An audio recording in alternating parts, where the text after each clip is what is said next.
Hi everyone, so welcome back. And today we are having our fifth global talk, Eco Leaders of Tomorrow, Green Horizons and Future Skills. And today we are having the global talk under the module name Nurturing the Green Mindset from Neuroscience to Sustainable Global Leadership. And as usual, this talk is being organized jointly by the Global Ambassadors of Sustainability and the Global Green Chamber of Commerce, and also our strategic partner from the Kingdom of Saudi Arabia, the the Environmental Awareness Initiative. So now I'm inviting Ms. Michelle Thatcher for an opening remarks. The floor is yours, Ms. Michelle. Thank you, Dr. Bassam. Thank you to our esteemed speakers today and to our very global audience. We welcome you to be here with us. And today's webinar will explore a powerful progression on how sustainability begins in the mind, how it shapes the spaces that we inhabit, and ultimately transforms the way economies function. We begin with Ms. Anita, who introduces the concept of the green mindset, showing how neuroscience and policy leadership development shape future eco-leaders and decision-making systems.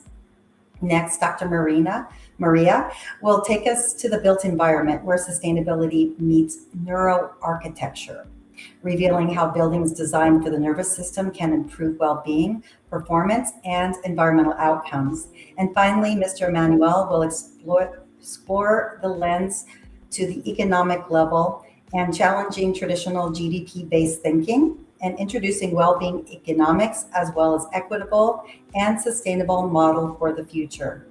So together, these perspectives show that sustainability is not just technical, it's cognitive, it's spatial, and it's economic. So we welcome you to bring together your questions, comments, feedback for our speakers today. And as we head in, we also want to send a very friendly reminder to mark your calendars for 2 weeks from today, for Thursday, February 26th for the 6th Global Talk. And coming soon, I referenced this last time, but we will be hosting a global professional fellowship in green urban innovation and social entrepreneurship, which will be at this particular time period, but you can see a glimpse as to what the modules will be. This is just a quick glimpse, but stay tuned for that coming up in a month or so. And just as a reminder, with the Global Green Chamber, we are expanding green chambers both regionally and nationally. And one of our prior speakers, Mohammed, has gathered up a team in Morocco, and they are actually having their very first formation meeting next Tuesday. So we are celebrating that with them. And I know that many of us around the world are experiencing different wars and trials of different kinds, both personal and national. And so we want to take this just one moment of silence to give peace, love, and kindness out there to each of you.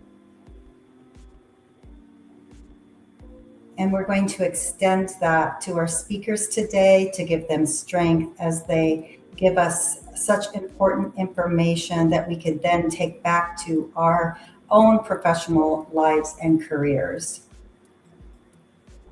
And a friendly reminder for those of you who are with us, please share where you're from, your city and your county. We want you to, give likes and give the reactions if you're joining us on LinkedIn, and then in the comment section, please ask your questions for each of our speakers as they're giving their presentations. If you're doing it after the fact, always just, feel free to just put in who that question is for if you like.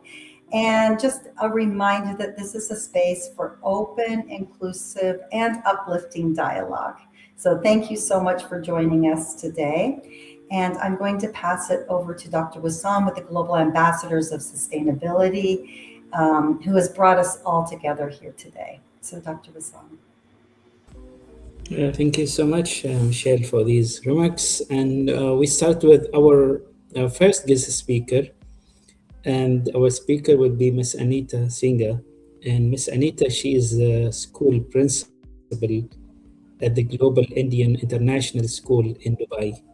So the floor is yours, Miss Anita.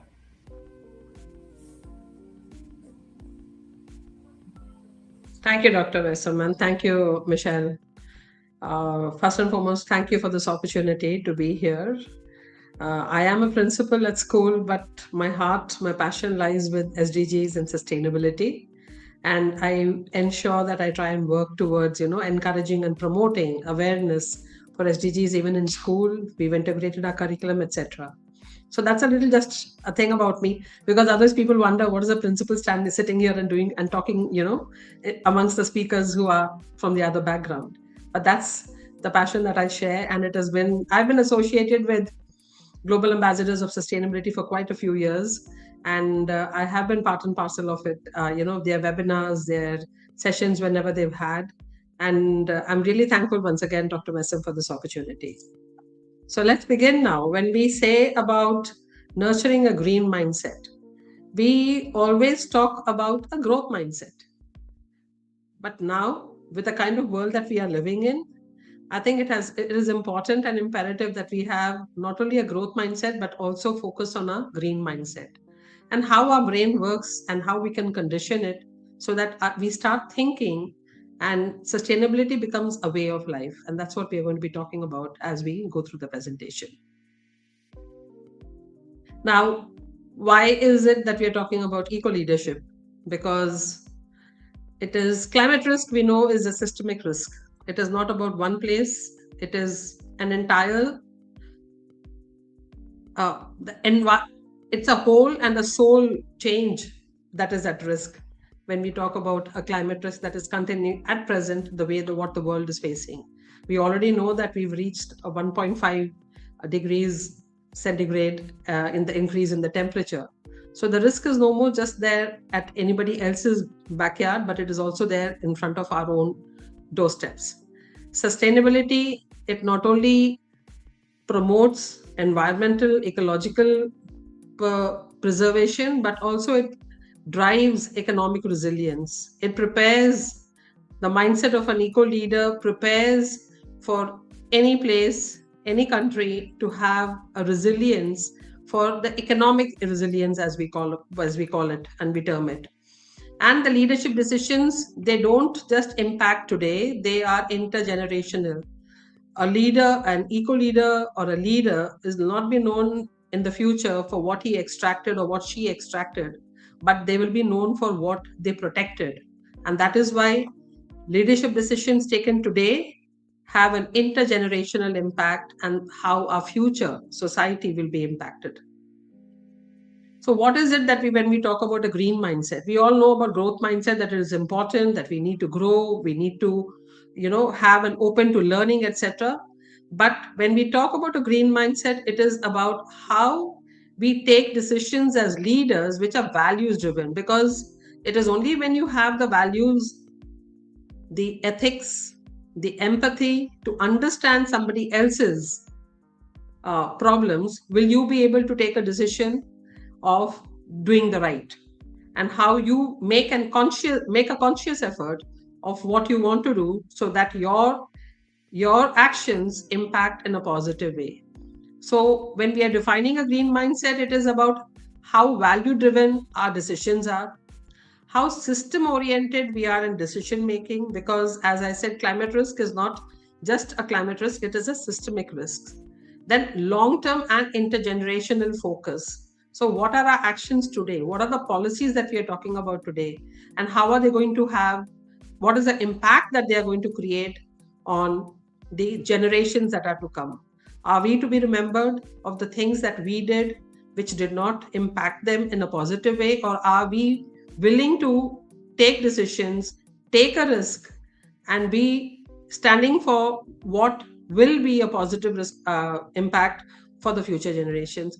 And of course, ethical and evidence-based leadership. That is what we talk about when we define green mindset along with a growth mindset.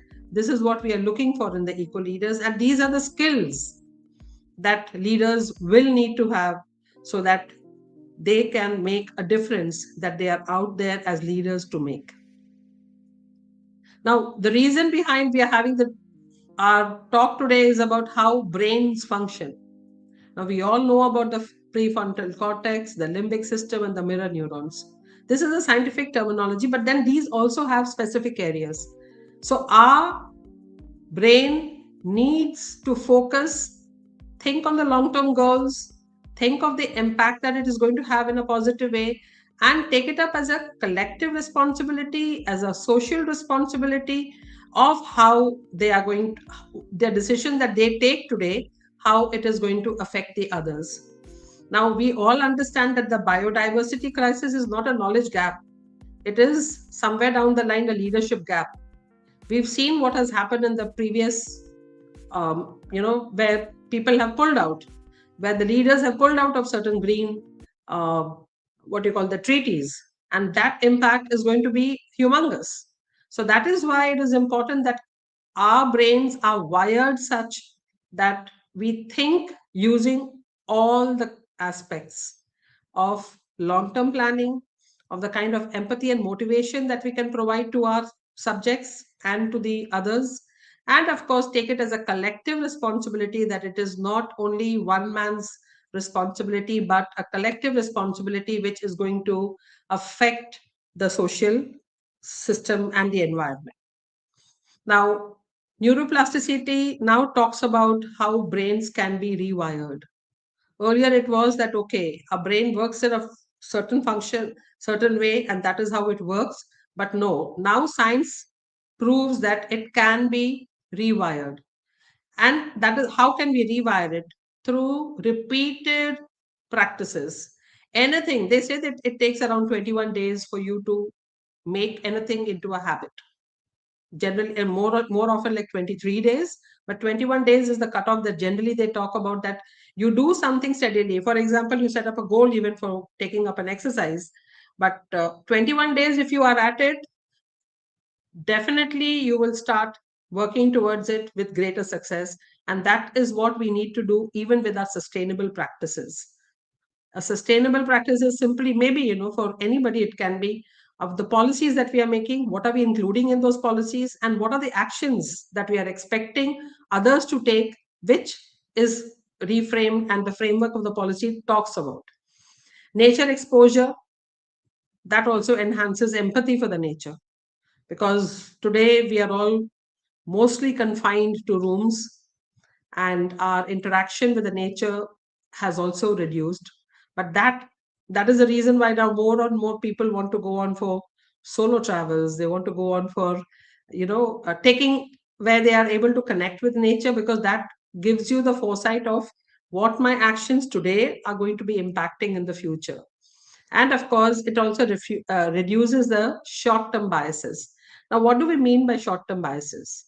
I personally believe that sustainability challenges that we have today are not caused by lack of information. There's ample information that is available on the net, but it is how we prioritize our short-term gains as human beings. And that is where that value-based driven policies, value-based driven decisions, that comes into play. It is only when you have those values, when you think of someone else's problem as your own problem, you will be able to make an attempt and an effort to try to work and find a solution for it. Now, the cognitive biases, whether we admit, whether we do not admit, but biases are always there in our subconscious mind. And it does come out to play when we are taking a particular kind of a decision. And cognitive biases that undermine sustainability, what is it? That short-term reward bias. Okay, I'm going to gain this by taking a particular decision, but I'm not worried about what it is going to impact in the next 1 year or 2 years. So that is my goal becomes that, okay, my short-term reward bias is what is there in my subconscious mind. So human psychology says that a human being thinks in that term. So hence, that is what the cognitive biases bring out at that time. Risk aversion. Change is always uncomfortable. And the comfort zone that we want to live in, we do not want to do something that is different. Now, why do we not want to do? Because human mindset is trained to avert any risk. So cognitive biases that we develop, that these are the risks that we take, that we do not want to take up something that we feel is may cause harm to ourselves or may hamper the growth or the progress in the way that we want it to be. It may hinder it, it may slow down the process, it may slow down the growth that is required. And policy responses, evidence-based systems thinking. This is what we have to work upon, that how our cognitive biases. A survey was done, and everybody in that survey, that is the survey says that 80% Gen Z, the millennials, the Gen X, the baby boomers, and the silent workers, they all feel that it is extremely and very important that companies implement programs to improve the environment. More and more people are moving towards fashion, which is more of, which is sustainable, which is from organic growth. They are expensive, but they are still willing to pay the price, because that is what the survey results show. 80% of the Gen Z, we say that Gen Z may be not very, they may be very casual or a very casual attitude, but still even they feel that yes, 80% of them in the survey have said that it is imperative that we do make those changes, so that any policies, any organization that works on a framework which makes the world a little better. Now, what are the future skills that are required for these eco leaders? If we need to lead a team, we need to have some skills amongst ourselves. That is how we are able to think in the long run, a long-term goal and not just the short-term gains. Ethical governance, integrity plays a very important and a key role. Of course, the emotional intelligence, and I'm sure all my panelists over here, the speakers who are here along with me, will agree that values, uh, be it your, what do you call, I think my slide has changed. Yeah. The emotional intelligence has never been more important and key. One of the speakers is going to talk about well-being, because that has become an imperative and a key fact. And leaders need to have this, because until and unless the leaders are not able to put themselves in the shoes of the others, they will not be able to take the right decisions, make the right choices, and make ethical choices. And of course, data literacy, because data, if available, can be misused. And that awareness, that digital literacy, specifically to data literacy, those are the skills that leaders need to ensure that they develop, so that they are able to do justice to the role that they are playing. A green mindset, having a green mindset and the leadership performance, research has always shown that any organization, initially there can be a hindrance that, organizations may have a slow growth process. The trajectory may not be very sharp, but when an organization has, worked on sustainability, trying to keep their goals, their policies, keeping the sustainability in mind, they have innovated more. Why? Because necessity is the mother of all inventions. And that is where people start thinking that how we can do something, and yet which is also good for the environment, and at the same time better for the organization. So innovation is at its peak, creativity comes into play, and the talent also can be retained, because they get more opportunities over there to show their mindset, show their skills, and get better outcomes. And of course, outperform the long term.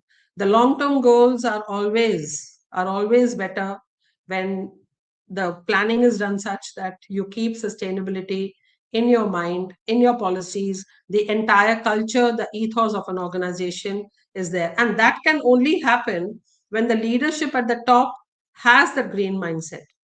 If the mindset is not confirmed and it is not concrete, the whole ethos of that percolates into the right up to the grassroots level.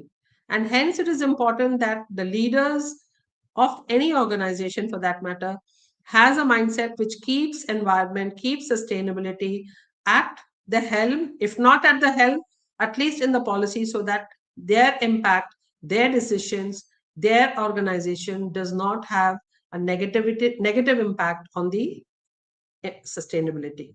One case study that I was going through when I was just trying to get that, a case study which showed that how important leadership is, and that is, it comes to I think in 1980, if I'm not mistaken, the year.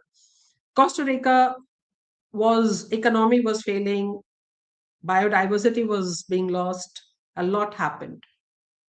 But leadership intervened, and we can see the difference that has happened. This next slide will show. This is what happens when leadership decisions are guided by evidence. There was a real shake-up. The policies, the organization, the governance, basically. There was a real shake-up in that. They devised policies with a clear sustainability vision. The green KPIs were integrated into the strategy, and all stakeholders, which also included the general people, they were taken into consideration. And the outcome was the resilience and the legitimacy of the policy that was being implemented.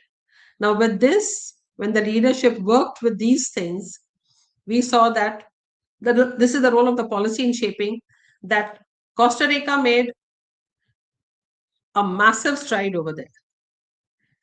50% of before the shake-up of the leadership, 50% of the forest was lost in 1880, and incentives were being rewarded for deforestation instead of afforestation. And the biodiversity collapse was imminent. But then when the right leadership, the right governance came into play, they intervened by paying the ecosystem services. They started incentivizing them. Economic incentives were given to them. Legal protection was given, that 25% plus the land would be given to the organization who worked towards sustainability. And this led to they redesigning the entire system, where sustainability was given as prosperity and progress and productivity. This helped change the entire dynamics of Costa Rica. Forest cover doubled, biodiversity was restored, and economic resilience was strengthened. Why? Because the economy of the country, which had miserably failed earlier, started booming up. But they also learned that with the right decisions, with the right efforts that were put in, and the right strategies used by the leadership, they were able to bounce back even after coming down. And that is what economic resilience is, where a country can come up from when it has gone down. So it was a policy-driven success that we could see in Costa Rica. And this is something that I think all organizational leaders should think about. They should think about incentivizing the behavior. Earlier, they were being paid, they were being incentivized, they were giving incentives, but for what? For the wrong reason, for deforestation. Hello? You have 2 minutes, please. Sure. So this is how it worked. This is building the green leadership ecosystem, which is individual level, ethical reflection, nature connection, and institutional level. So an organization can go through all this, take the necessary steps, and create policies for that. Now, anything that is being done should be measurable. This is what the policy should think about, that how it is going to be measuring the impact of the green leadership. What do we envision when we talk about Green Horizon leaderships for 2030 plus? It is where it is going to be the leadership which is beyond borders, beyond generations, and the growth is always aligned with planetary boundaries. And of course, being courageous, because you cannot be risk averse, saying that this decision may cause harm, so I'm not. We have to be courageous to take the right risks, calculated risks, informed risks, and of course, a compassionate governance so that you are empathetic and your decisions are value driven. Now, one question I would like everybody to take away is which policy or leadership decision that you take today will most positively impact the next generation. So, when you keep this question in your mind at any time for framing any policy, you will always make sure that you are doing the right and taking the right. So, train your brain, shape the mindset, enable sustainable global leadership through policy and through purpose.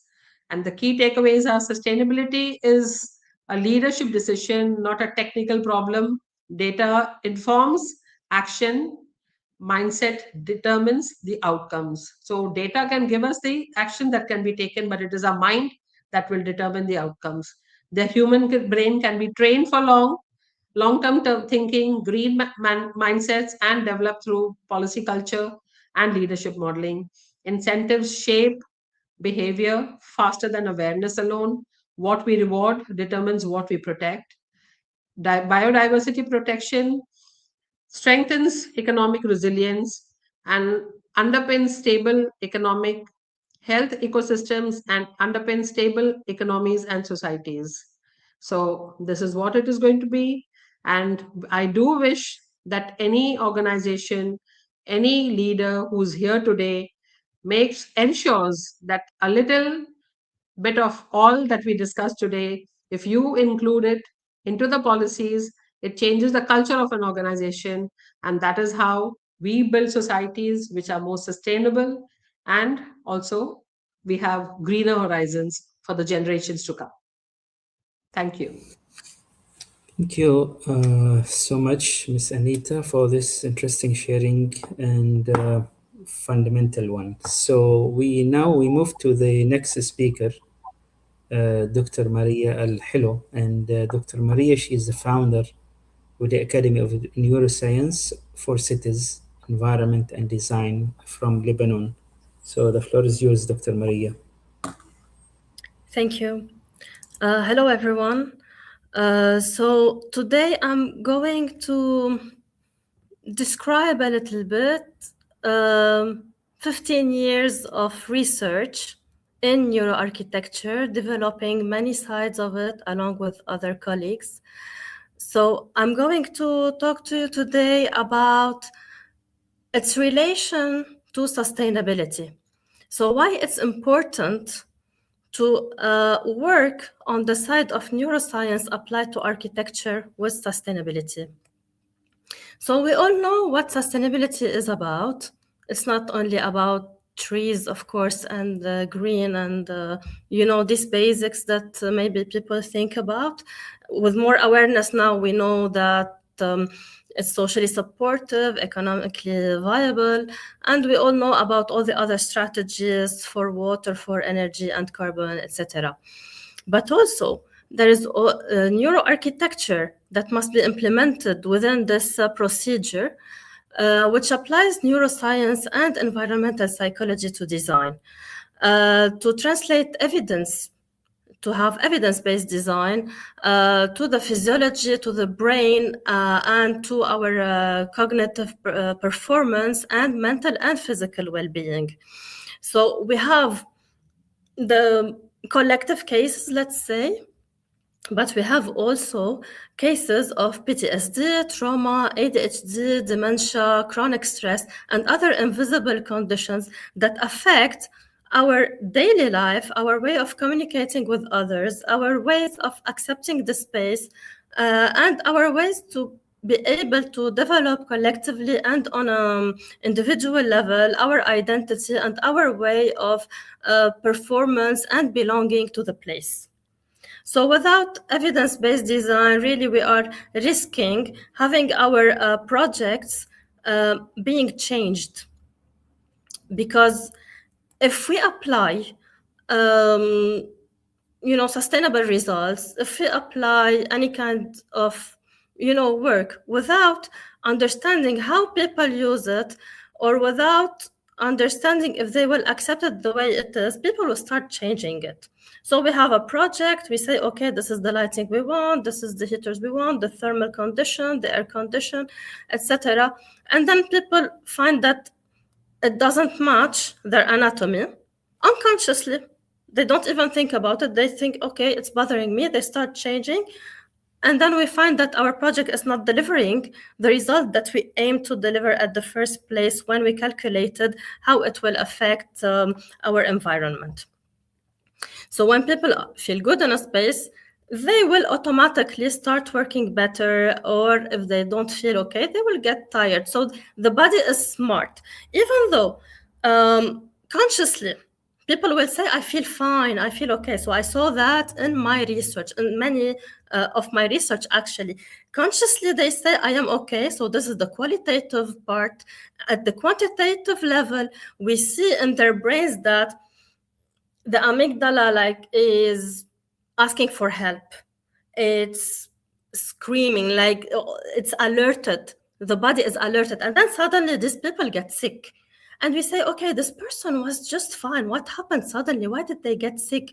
Or why do they feel depressed in some space? You are not lunatic. You are not oversensitive. It's your smart body with its receptors that is telling you that the design of the space doesn't match who you are as a human, not only as an identity, but as a human per se. So neuroarchitecture helps us design green buildings that support the body and the brain through measurable standards and through tracking healthier outcomes.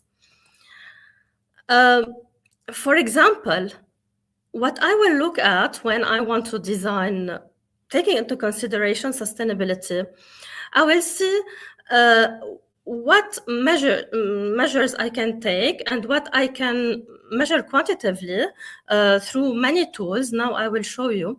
I will think of the stress regulation through colors, shapes of spaces, interior, facades, every detail in the house, actually, or in the office, or in any place we want, a theater, governmental buildings, public sector, public spaces, squares, any place. I will look at these depending on the function of the place, so the degree to regulate these factors. Stress regulation to help people organize their circadian rhythm, emotion and belonging, of course, because one of the aims for us to feel happy, the emotion of joy, is to feel that we belong to a place, either through its shape and people, not only through the acceptance of the people.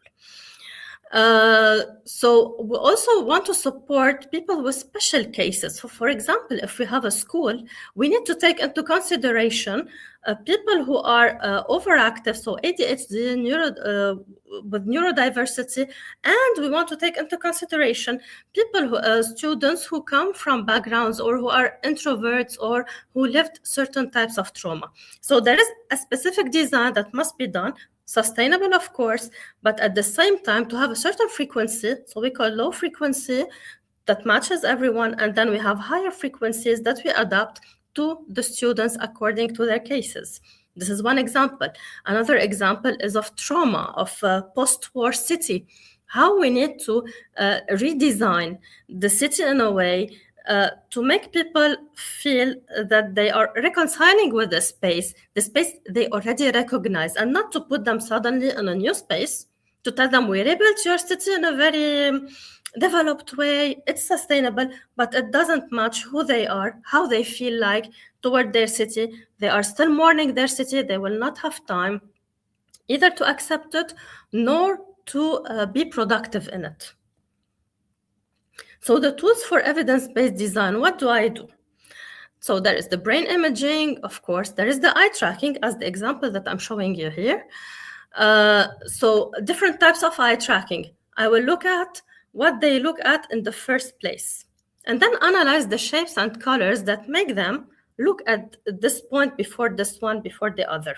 And then the zones, to look at zones, and then to look at the edges, which edges they are looking at, but at the same time to have the facial expressions. So they look at this place, why they are looking at it, and we study the micro expressions of the face to understand, here they're looking but they are happy, here they're looking but they are sad, or in state of fear or disgust. It depends. Also, we study the voice tone, so how the frequency of the voice, and we understand from this voice how they are feeling. Even if they're saying they're fine, sometimes the voice says no, they are scared or they're uncertain. Electromyography, respiration, how they are, the frequency of inhaling, exhaling. Also, it's very important to do post-occupancy surveys, of course, to see how the building or how the design was, how it is after occupancy, if they change anything, and what people are feeling in it. Cognitive performance task, physiological signals like heart rate variability as a stress regulation indicator, sleep quality measures, and behavioral data. So these two disciplines meet each other in a way that sustainability will protect nature and use fewer resources, and neuroarchitecture will protect people's body and brain and the space we built. The sustainability will have design for environmental, social, and economic well-being, and neuroarchitecture will decrease symptoms of illnesses through the design, shapes, colors, textures, and configuration. So the goal will be the same, to reduce problems that build up over time, to reduce strain on the planet and strain on people. So the key message is problems we don't see right away still have a cost later. If we ignore carbon, we pay later. If we ignore stress in buildings, we also pay later through sickness, burnout, complaints, and lower performance. And we know that there's also a name for it, the sick building syndrome, where people start, feeling dizzy, feeling tired. So we know that there is a part of it that's related, for example, to painting with VOC. And we have also evidence that some shapes that are pointy, for example, or that are completely flat, that also make the same effect. I give you an example here. So I didn't put a real project, I put just a drawing. So this is everything that we don't want. First of all, we don't want buildings and then planting some trees and just say, this is sustainability. We will not accept anymore this kind of, narrative.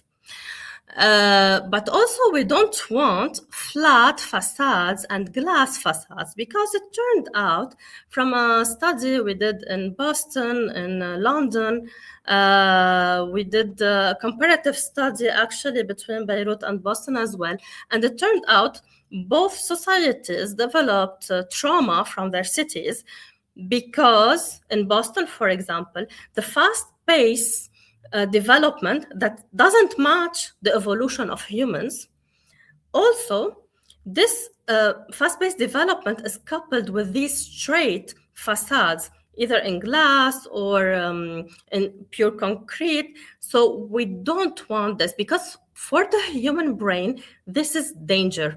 People start walking faster, according to our findings, started walking faster, which means they don't enjoy their city and they feel the flight response to stress, to danger.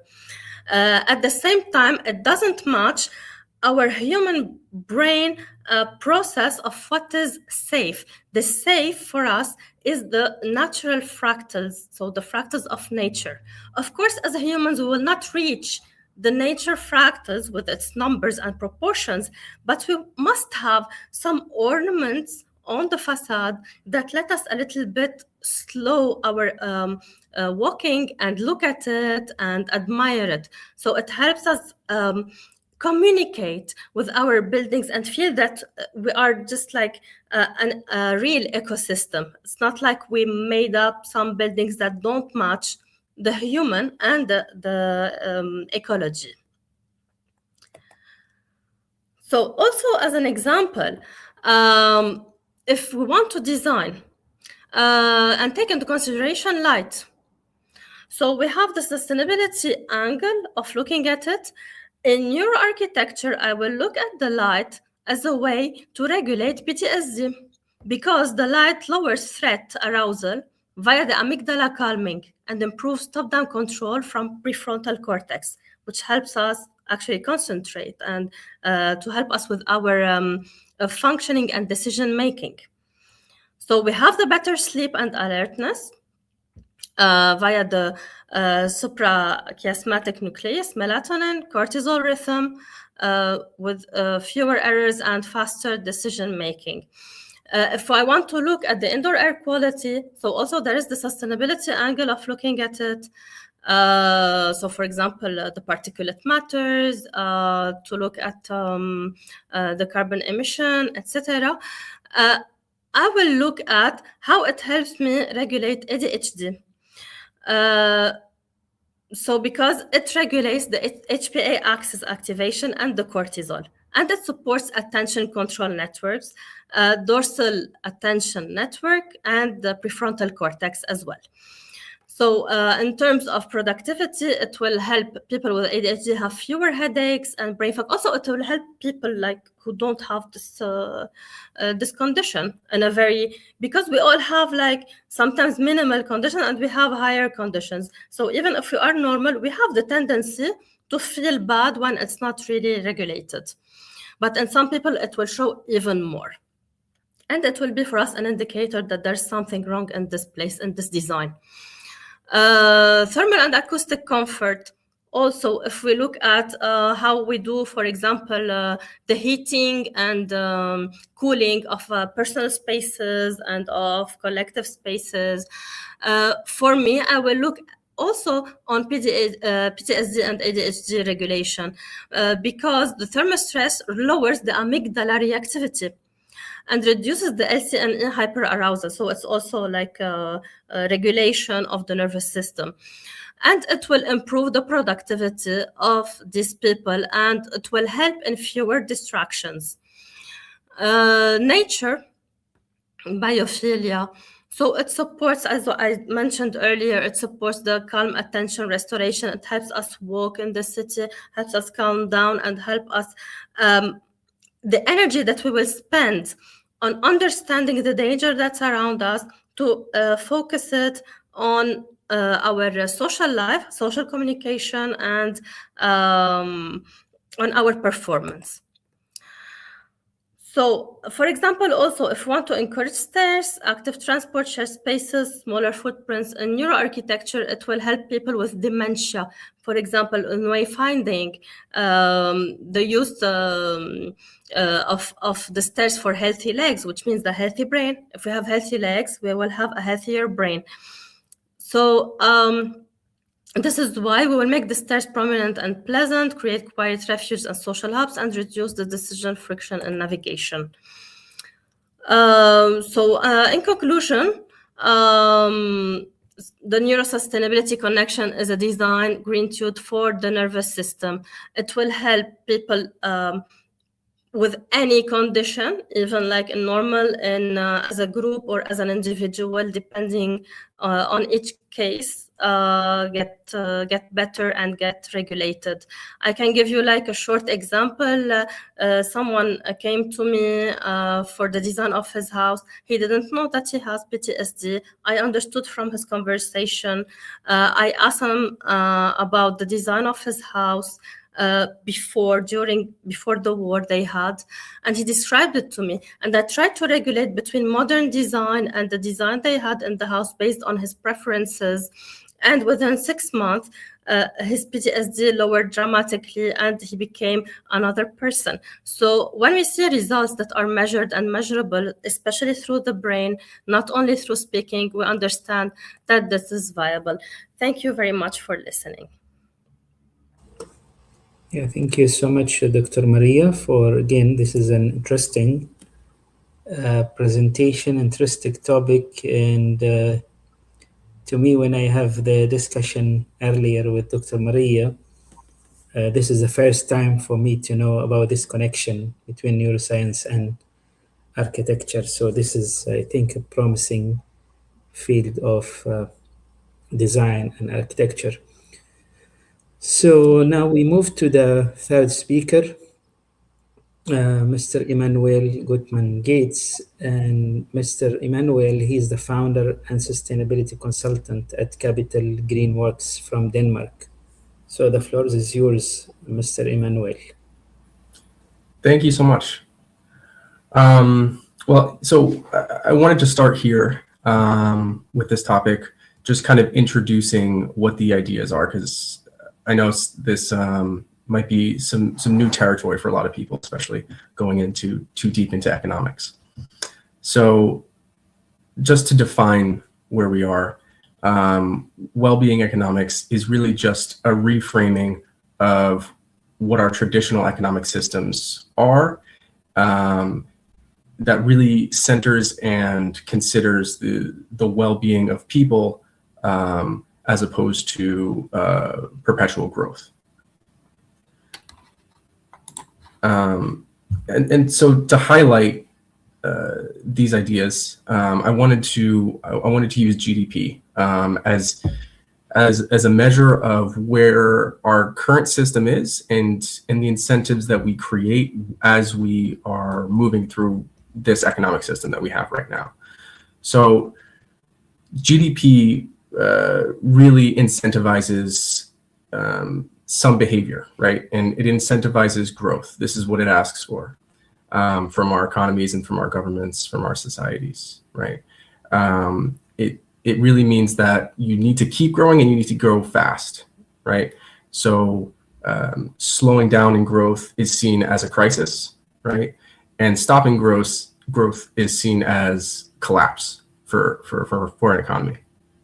Now, obviously, there's a lot of benefits to this kind of really fast-paced and high growth economic system that we have, right? We get a lot of innovation out of that, right? We get a lot of technological innovation, and a lot of progress is made in that area. There's also a lot of prosperity that gets created there, but there's also costs at the same time, and there's things that we miss. There's gaps here, right, in this system. So one of the first gaps that we can clearly identify is when is in our incentive structures here, is who we're not counting, right? So our care workers, our volunteer work, people who have to look after their children or disabled or elderly people, these people are not accounted for in our economy. And so when they are not accounted for, they're not counted, they are often finds there's no services for them. There's no support from the system, right? And we see these gaps all over the place in our economy.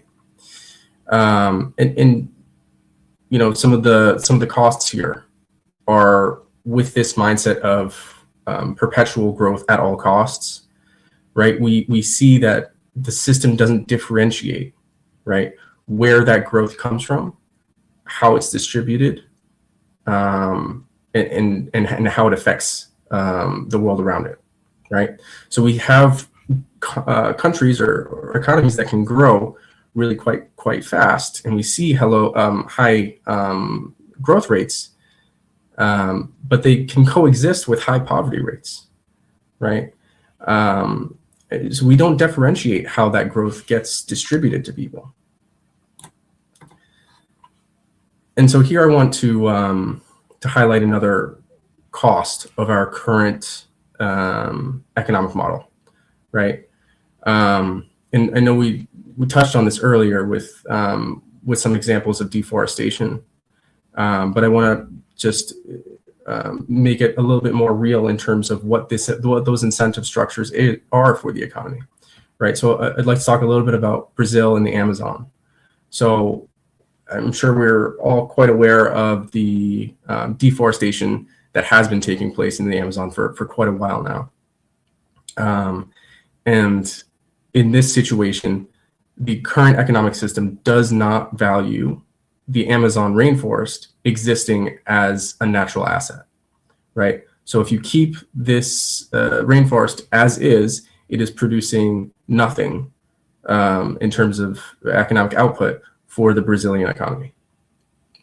Now, this creates an incentive for Brazil, the Brazilian government, to incentivize deforestation efforts, right? Because by deforesting, by logging, you're creating economic output, right? You're hiring people, you're buying, machinery, and you're producing wood products at the end of it, right? And then you're replacing that land with, cattle ranchers and agricultural, right? So you use a lot of economic incentives to deforest the Amazon, right? And we really need to be questioning whether those are the right incentives, whether the incentive for the Brazilian government should be to destroy its greatest asset, right?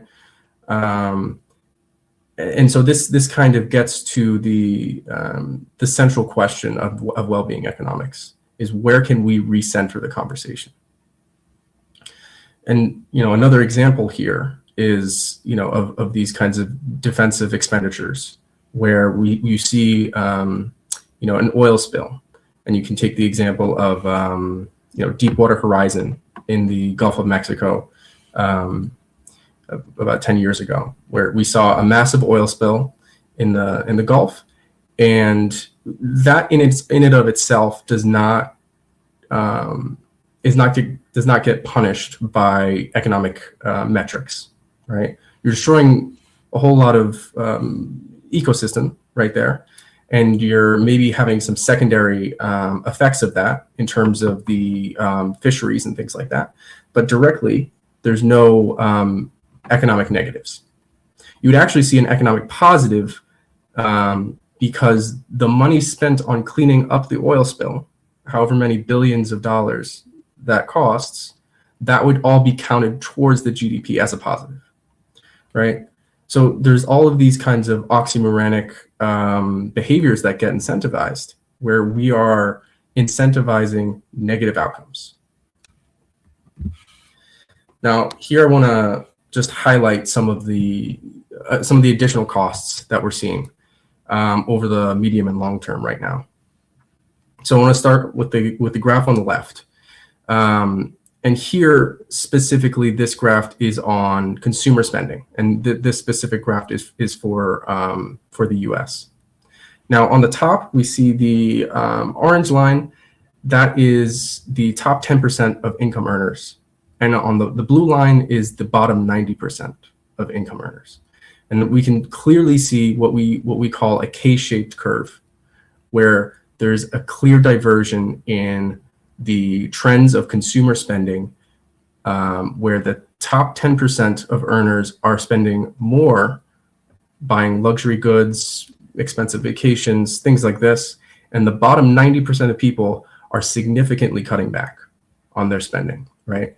And now, what is this to say about the state of the economy, right? From a number standpoint, this metric usually gets amalgamized into one solid number, and it would be upwards. You would see consumer spending increases over time, right? But here you see that there's a clear gap, and where we see the bottom 90% of people, of income earners, really struggling due to stagnant incomes, high inflation rates, and a really difficult job market right now, right? And this kind of goes to what we talked about earlier with economic resiliency, right? When we have these big gaps, it doesn't take much to get to a tipping point, right? This is kind of what we describe as like, the economy standing on a bunch of one-legged stools. It doesn't take a lot to tip over, right? And to the next graph on the right, we see two different ones. One is measuring the income of people worldwide, and this kind of looks more in line of what maybe we expect. Of course, the top 10%, the people in red, are earning more than we expect. Maybe 53% is quite high, but we see that there's a healthy middle class here, right? In terms of income.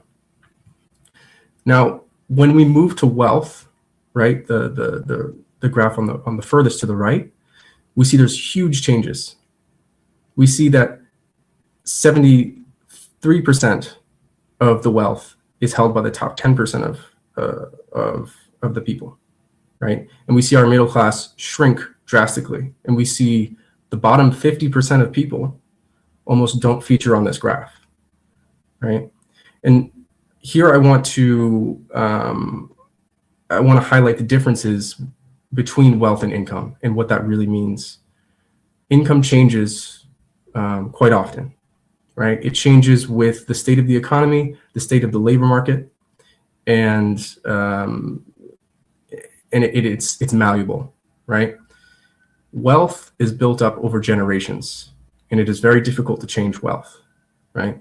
It's even more difficult to change wealth if you are in the blue or green, right? The bottom 90% of people. It's much more difficult to change wealth. If you're in that top 10%, wealth gets accumulated exponentially, meaning that the wealth you have creates more wealth, right?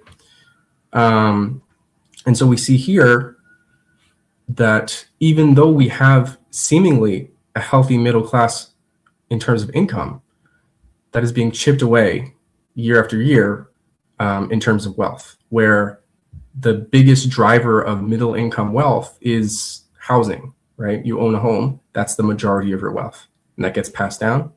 The housing market is becoming tighter and tighter. It's harder for new generations to acquire those assets. And so we see these numbers getting even more drastically diverged, right? And this is creating a lot of additional problems, not only economically, but politically and societally. And now here I want to, I just want to ask everyone to see if they recognize what that picture is, what that photo is. And if you do, you can just like say so in the comments. But I think the people who are a little bit older might recognize what this is as opposed to people who are a little bit younger. But these are bug splats, bugs that would fall into your windshield as you're driving down the country, right? And I want you to think of the last time you went and took a drive throughout the country and you found a lot of these bug splats, right? And then I want you to think back 10 to 15, 20 years ago and try and remember the difference where you constantly had to have your windshield wipers on the whole time because you would constantly have bugs flying on and making marks. Whereas now, maybe there's one or two, right?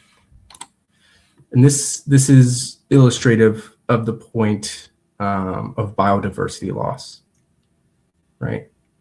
So between 1970 and 2020, we have lost 73% of the total wildlife population worldwide, right? So we can see on a real scale in our everyday life how many fewer animals and insects there are around us, right? And it has these immense effects on how we live and how we interact with the world. But it's hard for us to put this in a day-to-day, right? I bet we don't think of these things, oh, there's fewer bugs on my windshield, as time goes on, right? These are not things that are front of mind. But the loss of biodiversity is probably the greatest environmental crisis that we are facing right now, right? And these effects are only amplified by climate change, right? By increased volatility, increased extreme weather events, right? The unpredictability that goes along with it. Climate change is a threat multiplier, meaning that places that had droughts will have more droughts, more severe droughts. Places that had flooding will have more flooding, more severe flooding. And this, you can see the secondary and tertiary effects of that in terms of, migration, where you'll have climate migrants, right? We'll have more conflicts over basic resources, right? We see this right now in Nigeria, right? And so we see these changes that we have not directly caused, but by ignoring a lot of these, by ignoring nature, by ignoring a lot of these outputs or these effects as external to our economics, right, which is what it's considered now, it's having these immense and devastating outcomes, right? So now we need to pivot and think about what comes next. What is the alternative here? So I want to highlight one theory, and that would be donut economics, right? This was a theory that was popularized a couple years ago by a British economist. And essentially, what this theory calls for is establishing a strong floor, firstly, right? So that means providing the basic and fundamental needs of everyone there, right? So that means food, water, shelter, healthcare, education. And if everyone can have these basic necessities met, we can now progress altogether, right, from a steady, strong floor. And with that progression, with that growth from that strong floor, we have to also recognize there are limits, right? Because in our current models, there are no limits built in. Not even in theories. There are no limits built in. It is theorized right now that we will grow infinitely and exponentially forever, right? But this is obviously impossible. So we have to live within our planetary boundaries, right?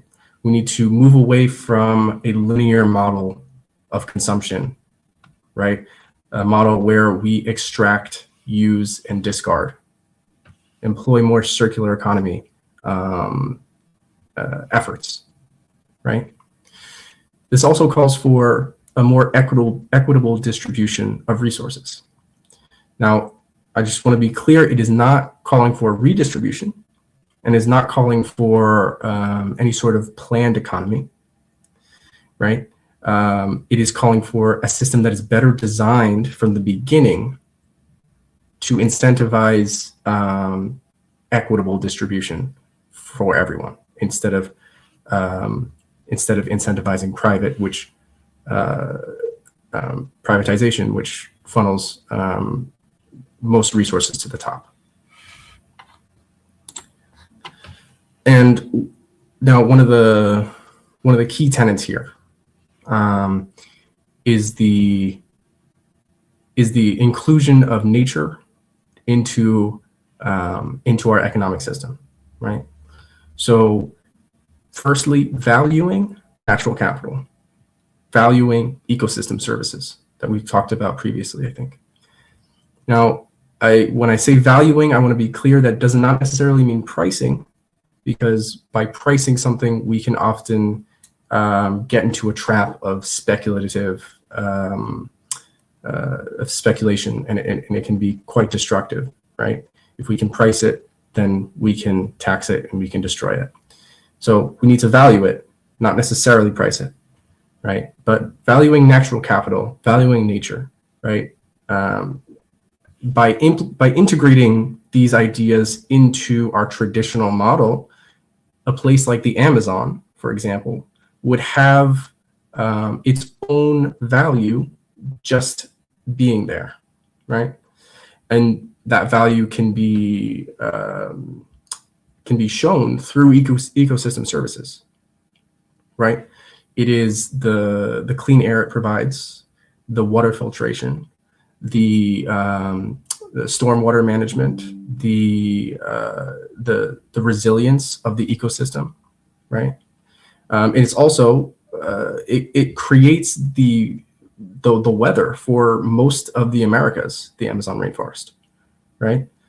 So we don't value this, but it essentially, without the Amazon rainforest, farming in North America couldn't occur, right? Most of the water and the hydrological system from North America comes from the Amazon rainforest.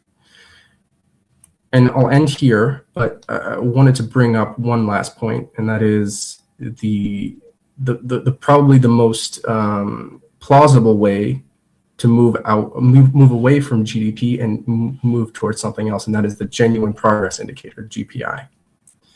Now, essentially what this does is it takes a lot of the things that we've just talked about, right? It takes economic indicators, social indicators, and environmental indicators, and comes up with an aggregate metric to measure the health of a country or an economy, right? And what it doesn't only place a positive on the values, for example, of a piece of natural capital. It also places negatives on things we don't want to happen, right? So if you cut down trees, if you deforest an area, or if you pollute something, this would be reflected on negatively, right, in this GPI number, right? If your society has a lot of growth, a lot of economic growth, but it is also very unequal, this would also be negatively reflected, right? And same goes to, if your economy is growing a lot and you're spending a lot of money, but all of that money goes to manufacturing weapons, right? This right now, it's considered a good thing for an economy, but maybe we need to reconsider that, right? Yeah, and these are the ideas that I want to leave you all with is really just questioning whether the system we're in right now is doing the things we want it to do, and if not, can we have a real conversation about moving to one that is more in line with what we actually want. Thank you. Yeah, thank you so much, Mr. Emmanuel, for this enlightening presentation with these new concepts and framings for the economy and relationship with sustainability, green concepts, and other sustainability practices. So I think now we'll move to the Q&A session, and I'm handing over to Ms. Michelle. Thank you, Dr. Wissam, and thank you so much for our speakers today. As you can see, I think we're at 116 comments right now and questions and feedback, so we will dive right into it. Before we do that, I want to just give a huge shout out to our collective team who's really helping to curate questions to help to promote from our end. Tay, Isabella, and Natasha. So thank you so very much for all of your hard work. And I also want to just make note, we always talk about being a global audience. And so I just want to make a rundown of just some of the locations where everyone is joining us from today. And this is just a snapshot. The UAE, Lebanon, Denmark, Canada, another Lebanon, Romania, Oman, Afghanistan, several from Ukraine, Kenya, Egypt, quite a few from Malaysia, Dubai, several from Palestine, Riyadh, Saudi Arabia, quite a few from India, Cameroon, several from Nigeria, Pakistan, Karachi, Pakistan, St. Lucia, I think that's new, so thank you for joining us. Afghanistan, Peru, Chile, again, more from Ukraine, Rajasthan, India, Morocco, Germany, USA, and another new one is from Bosnia, so thank you for joining us, Philippines, and so much more. So continue to share where you're from, even if you're watching the video later on. We always love to see where you might be joining us from at that point as well.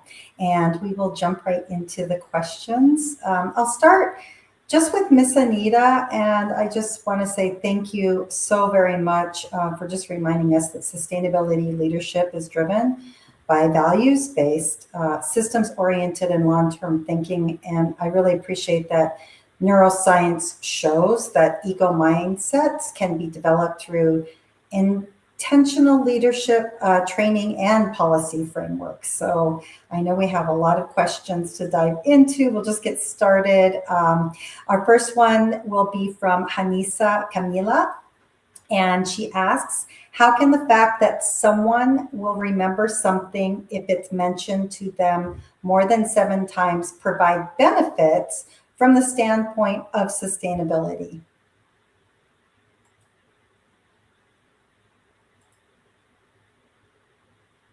Oh, we might. Oh, Yeah. Thank you. Well, thank you. A good question there. And as I said, it takes 21 days for anybody, for a human brain to wire itself and make anything, any decision that they want to take into a habit. So if you are going to repeat that thing continuously for 7 times every day, and if you multiply it and keep it going for 21 days, it definitely changes the mindset of the way you look at. Now, a simple thing that I'll talk, if the basic action that one can take about preserving energy, conserving energy, the basic thing that when we switch on TVs, or for that matter, even a laptop when we are working, how many of us consciously switch it off every time we close it? We just shut it down. So that is the kind of making sustainability a way of life. And when it comes to policy making and framing, of course, those are bigger decisions. I just give you a small example. I hope this answers you that a small little thing as switching off, shutting down your laptop, or switching off your TV, or even for that matter, switching off the lights when you're moving out of a room. These are a conscious, this actions that we can take on an individual perspective. And on a similar line, certain things can be brought in as a policy for any organization, that this is what is to be done by everyone in the organization, so that it becomes a way of life and that becomes the ethos of that organization. I hope that answers your question. Yes, thank you so much. I know that when I travel, different than the United States, when you go into just even a restroom or something, there's always a sign that says turn out the lights. And that's not the case in the United States. And it's really sad because people are not in the habit. It just stays on all of the time. So yeah, really good point, because we do just need to be in that habit. We will go to Dr. Maria, and thank you again for sharing that sustainability buildings must support cognitive performance, stress regulation, and well-being to succeed. Really appreciate that. And I loved your story. I'm always about the power of the story, because we can remember going back into that, like we remember stories. And I loved how one person, and that you didn't even know that they had PTSD, but had changed their environment, improved. And those are the types of things that I think for our audience, we take away and we say, yes, like, wow, that's, that's a cause, and, that a result of something that was done, and something that I can fully remember. And we have lots of questions here. I'll jump in with a question from Strong Truth. Thank you again so much, Strong, for asking wonderful questions as always.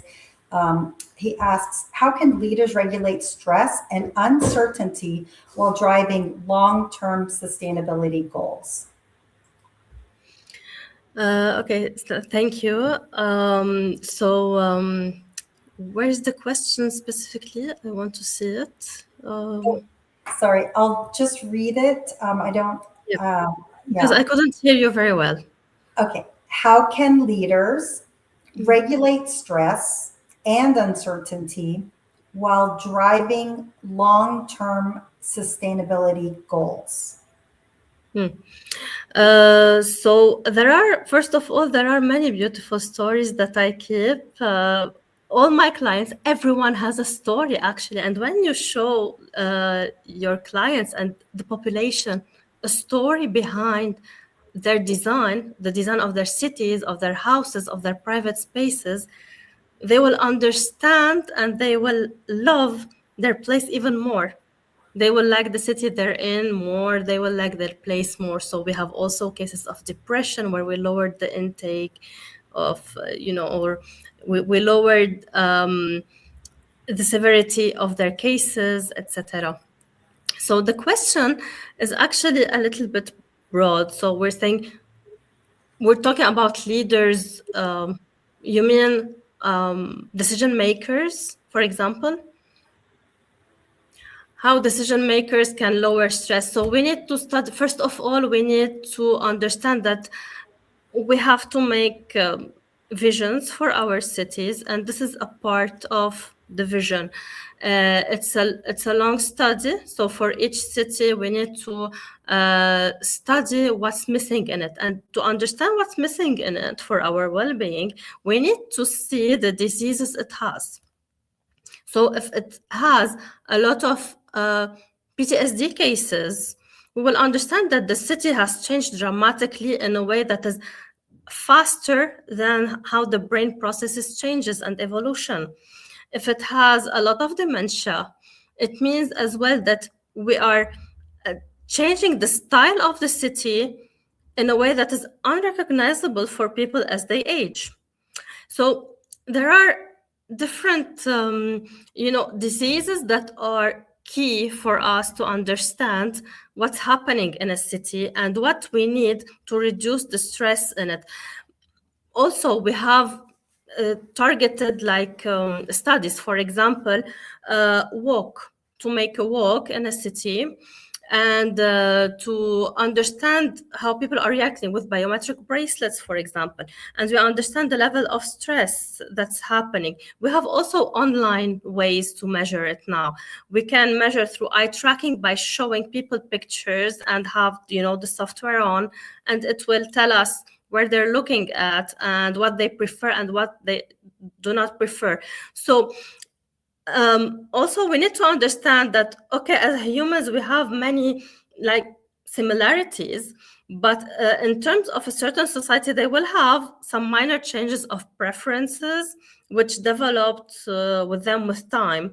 So if we want to study a place, we need to make it inclusive, of course, and we need to keep the identity in a way that lets people who already belong to the place for a long time feel that they belong to it, and the others to understand that they are welcome to be included and adapt to this place. Thank you so very much, Dr. Maria. Really appreciate that. Great answer. And then we will go to Mr. Emmanuel, who really has challenged us today to rethink success itself, demonstrating that economies designed around growth alone really cannot sustain people or the planet without redefining value through well-being and equity. And I know we've touched upon this subject, so this was just a great addition to, touching upon that and how we can change that in the future. And I'll jump into a question from Dr. Tamer, who's been one of our prior speakers.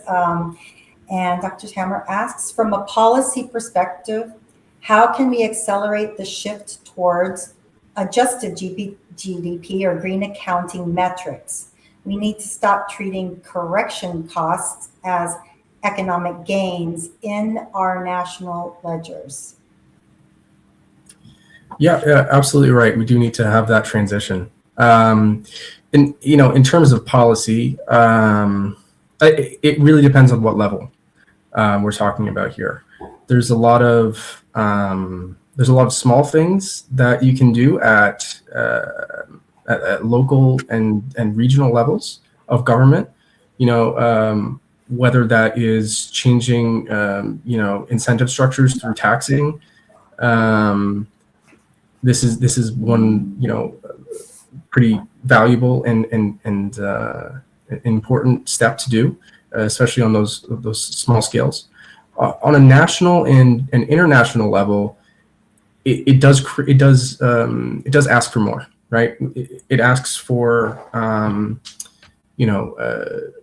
increased funding for certain projects, right? Kind of trying to reduce the risk base for a lot of these projects that center sustainability.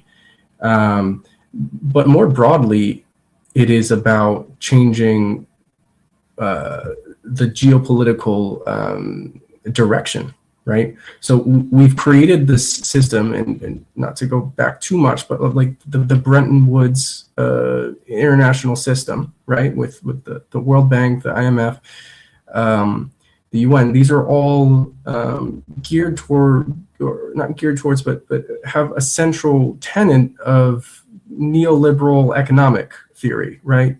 An economic theory that comes out of Milton Friedman and free markets and free trade and all of these ideas. But we've seen the effects of this, right? And this is the direction that we have been going for the past several decades. So it's a realignment of these structures. There's a lot of countries, especially in the global south, that are absolutely beholden to the IMF and World Bank, right? And when they get money from IMF, from World Bank, they are placed in these structural adjustment programs. And these structural adjustment programs advocate for austerity and selective competitive advantage, right? So focus on creating these several products that you will have the best shot at in an international market. Now, this advocates for more extraction for unsustainable extraction, because you're focusing all of your economic inputs in one industry, right? It reduces economic resilience because you're reducing local small businesses and concentrating economic power in single industries, right? So it's really about, we need to, before we change, these policy decisions, we need to change our politics, right? We need to change what we're thinking about and what questions we're asking of our politicians. If we can get to a point where we can start to question certain policy choices, right? Even just basic ones. Where is this money being spent, right? How is this being distributed? These are some basic things that we can start asking. But yeah, on a broader level, we need to change the geopolitical direction for a lot of these larger institutions. Yeah, thank you. That's a big it's a big ask, but it's definitely something we need to plant the seed now. So I love that you brought that up. Great question. We'll try to do. Before we jump into the next question, I want to make note of the QR code that Dr. Bassam has brought up on the screen, and that is for you, each of you in the audience, to scan that QR code to receive your certificate for today. And we also encourage you to share those certificates on LinkedIn, just to showcase your participation in today's program. And we'll try to do these questions fast so we can get through one question for each of you. So try to keep your answers short, if you don't mind. This next question, I know some of them aren't always short answers, but if you can try. The next question is for Anita. Miss Anita, it's from Abel Jimenez. And they say, hello, Anita, thank you for your presentation. I'm from Costa Rica, so I personally know the power of a good sustainability ecosystem. What type of funding strategies or seeding are available for a country or region to survive during the first year before the company, group, or country can benefit financially? Yeah, short, right? Right now, I am not able to get a thing, but yeah, there is one group where you can, Google and research on that, because they do provide funding, where it is possible and required. And of course, apart from that, there are a lot of UN agencies that have their organizations, the branches of UN. They have funding and grants that are available for people to stabilize themselves and get back, as we were talking about, from the economic crisis that they had faced earlier when there was in Costa Rica. So I think maybe, later on when I go on to LinkedIn and if I see that, I can post some links, maybe you can have a look at that. I hope that will be able to help you. Of course, grants are available and funding is available. And there is one which is GSFN, which is Global Sustainable Futures Network. They too support in this of giving grants and funds for SMEs and for others where required. I hope that helps. That would be absolutely brilliant if you could do that. And I will ask all of our speakers, I was going to do this at the end, but I will ask all of our speakers to go through all of the comments and questions and answer accordingly. Most of the time you can identify which questions are for you, and for everybody to keep your eye out for those links, which I think all of us are looking for. And Sure. Our next question is for Dr. Maria from one of our prior speakers as well, Dr. Tabea. And she asks, Dr. Maria, how can we measure people's feelings and emotions in a given space based on age, gender, background, and mindset? How can we create a space that responds to all of these different emotions? Again, I know this is a long question, but if there's a short-ish answer, that would be fantastic. Mm-hmm. Because specifically, I'm not sure about other, specializations, but I'm sure that in this field, it's really targeted. So we need to talk about each space, about public space, about space for work, about schools. So this is very, this question, like it's about all the spaces. So I will just take one example, which is the workplace. And I will say, first of all, we will have a questionnaire to understand these variables. And we will have something for what is common for most people. Usually we go for something for low frequency, what we call low frequency, which is the basics. So we need something that's enough calm to not overstimulate the nervous system, but enough motivating, because if we feel bored, if we don't feel motivated, we will not do anything productive in our life, and we will not be curious to know more about work, about the place, and about social life. So first of all, we need to see who is the population based on a questionnaire, for example, employees in a workplace. And then we do some group interviews. We can do sometimes individual interviews depending on the size of the workplace.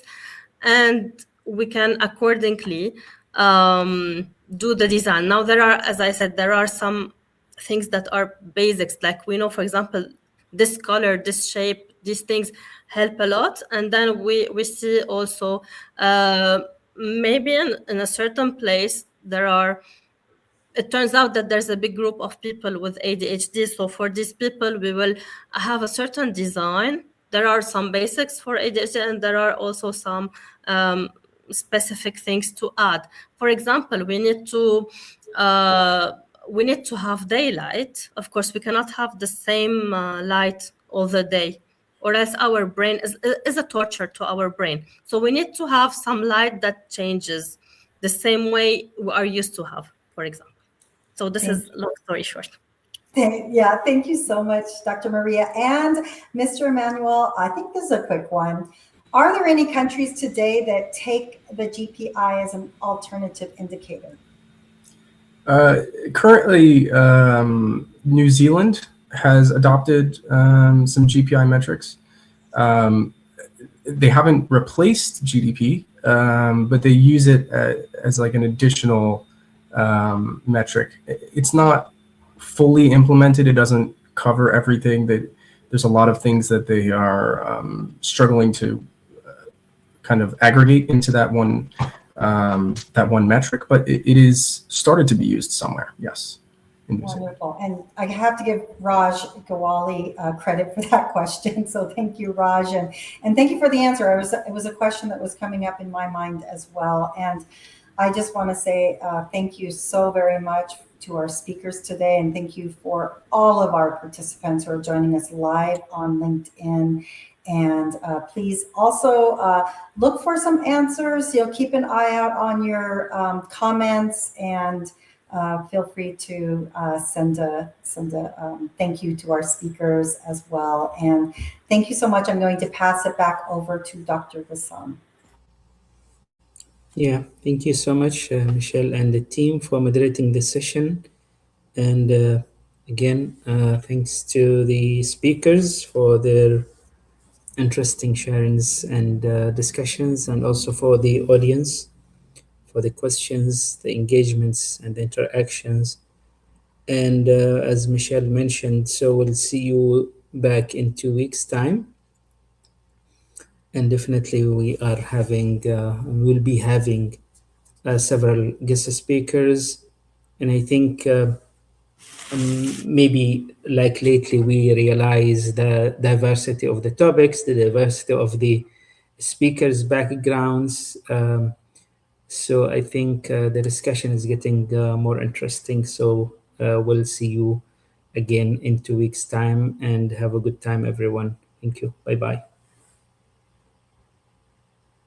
Thank you, everyone. Thank you. Thank you, Michelle, and thank you, Dr. Bassam. Thank you, Emmanuel. Thank you, Maria.